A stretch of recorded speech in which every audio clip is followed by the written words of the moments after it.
नमस्कार दोस्तों, मैं अनुज भाषा स्वागत करता हूं आप सभी का एक बार फिर अपने इस चैनल पर, जहां आज हम बात करने वाले एक बहुत ही गर्मा गर्म टॉपिक पर, पेट्रोल प्राइसेस के बारे में।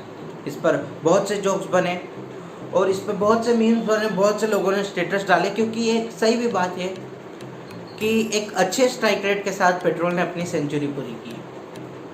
लेकिन दोस्तों, ये थोड़ी और सीरियस बात है, ये एक प्रॉब्लम है, क्योंकि अगर हम इसको एक प्रॉब्लम मानेंगे तभी इसका एक कोई सॉल्यूशन निकलेगा।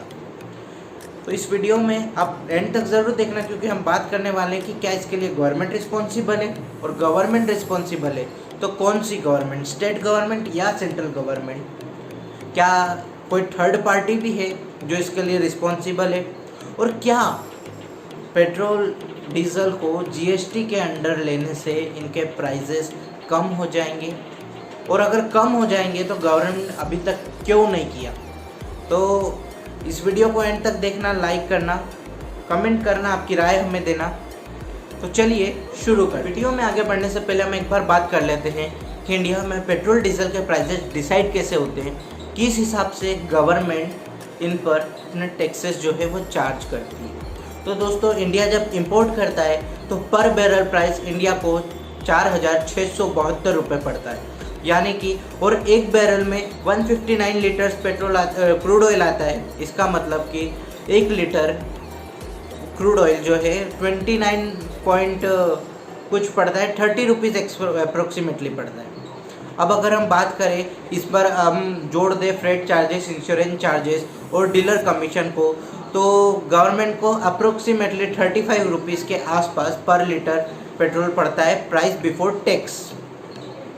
अब जो सेंट्रल गवर्नमेंट है, सेंट्रल गवर्नमेंट पर लीटर पर 33 रुपीज़ जो है एक्साइज ड्यूटी टैक्स चार्ज करती है, और इसके बाद अलग अलग स्टेट गवर्नमेंट जो है वो अपना वेट चार्ज करके अलग अलग स्टेट्स की प्राइस डिसाइड होती है। ये तो हमने की गवर्नमेंट की बात, लेकिन क्या कोई थर्ड पार्टी भी है जो इसके लिए रिस्पॉन्सिबल है? हाँ है। विश्व का जो सबसे बड़ा कार्टर है ऑयल सप्लाई के लिए वो है ओपेक। ये जो ओपेक कंट्रीज़ है, ये वर्ल्ड की 75% क्रूड ऑयल सप्लाई ये कंट्रीज़ करती है, जिनका सबसे बड़ा एक्सपोर्टर है सऊदी अरेबिया। अभी कुछ टाइम पहले जब कोरोना की वजह से लॉकडाउन लगा पूरे वर्ल्ड में, जो है इनकी डिमांड कम हो गई क्रूड ऑयल की, तो इनके प्राइसेस घटने लगे। प्राइस कंट्रोल करने के लिए इन लोगों ने पर डे से 1 मिलियन बैरल जो है प्रोडक्शन कम कर दिया। अब प्रोडक्शन कम हुआ तो इनकी सप्लाई भी कम हो गई। अब जब सिचुएशन नॉर्मल हुई तो सप्लाई कम थी, डिमांड अब बढ़ गई, तो जो प्राइजेस है वो भी बढ़ गए। अब ये प्राइजेस कंट्रोल ये क्यों नहीं करना चाहती? क्योंकि जो सऊदी अरेबिया की जो सबसे बड़ी कंपनी है ऑयल एक्सपोर्ट के लिए वो है सऊदी अरामको। अरामको का 2019 में आईपीओ आया, जो कि सबने प्रीमियम पर सब्सक्राइब हुआ। अब वो कंपनी फिर से अपने और शेयर्स इशू करना चाहती है, और शेयर इशू करने के लिए अगर पेट्रोल डीजल के प्राइसेस ज़्यादा हुए, ऑयल के प्राइसेस ज़्यादा हुए, तो इन्वेस्टर्स भी अपना अच्छा खासा पैसा इसमें इन्वेस्ट करने के लिए तैयार रहे। दोस्तों, अब हम उन 2 सॉल्यूशंस की बात करेंगे जो कि मैं अपने मन से नहीं दे रहा, times of India economic times की रिपोर्ट से मैंने पहला सॉल्यूशन बता रहा हूँ, और दूसरा जो कि हम डेली लाइफ में आम लोगों के मुंह से अक्सर सुनते रहते हैं, मैं अपने सिर्फ इस पर व्यूज़ दे रहा हूँ। Solution number 1, bring petrol diesel prices under GST. दोस्तों, टाइम्स ऑफ इंडिया की एक रिपोर्ट में मैंने पढ़ा कि अगर पेट्रोल डीजल के प्राइजेस जीएसटी के अंडर में आ जाते हैं तो पेट्रोल जो है वो 75 रुपीज़ पर लीटर और डीजल 68 रुपीज़ पर लीटर जो है हो जाएगा।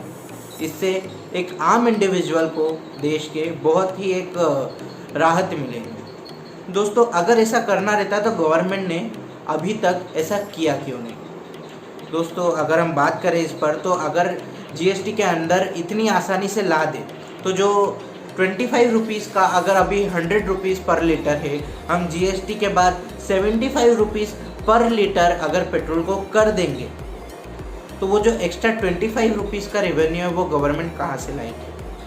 अभी तक जीएसटी के अंडर पेट्रोल डीजल को करने पर कोई ऑफिशियल अनाउंसमेंट नहीं हुई है, और ऑफिशियल अनाउंसमेंट तब तक नहीं होगी जब तक गवर्नमेंट इस 25 रुपीज़ के एक्सेस टैक्स रिवेन्यू का कोई अल्टरनेटिव। सॉल्यूशन नंबर 2, जो कि हम अक्सर अपने आसपास के लोगों से, अपने दोस्तों से सुनते रहते हैं कि गवर्नमेंट को अगर प्राइसेस बढ़ाना ही है तो वो पेट्रोल डीजल के प्राइसेस ना बढ़ा के जो अल्कोहलिक प्रोडक्ट और टोबैको प्रोडक्ट से उनके प्राइस बढ़ा दें। तो दोस्तों, गवर्नमेंट ऑलरेडी हर साल के बजट में इनके प्राइस बढ़ाते जा रहा है, लेकिन अब आप बोलेंगे कि इतने प्राइसेस बढ़ाकर भी, इतना टैक्स लेकर भी गवर्नमेंट का पेट क्यों नहीं भरता। दोस्तों, आखिर में खर्चा तो गवर्नमेंट लोगों पे ही करता है। और आपको मैं एक फैक्ट बता दूं कि जो 100 रुपये का टैक्स रेवेन्यू होता है उस पर गवर्नमेंट जो है सोशल, इकोनॉमिकल और हेल्थ केयर एक्सपेंडिचर के लिए 819 रुपये खर्च करती है। ये जो 719 रुपये की गैप है ना, ये गवर्नमेंट को भरना है। तो इस वीडियो को लाइक करना, इस वीडियो को शेयर करना, और तब तक के लिए मेरी तरफ से धन्यवाद।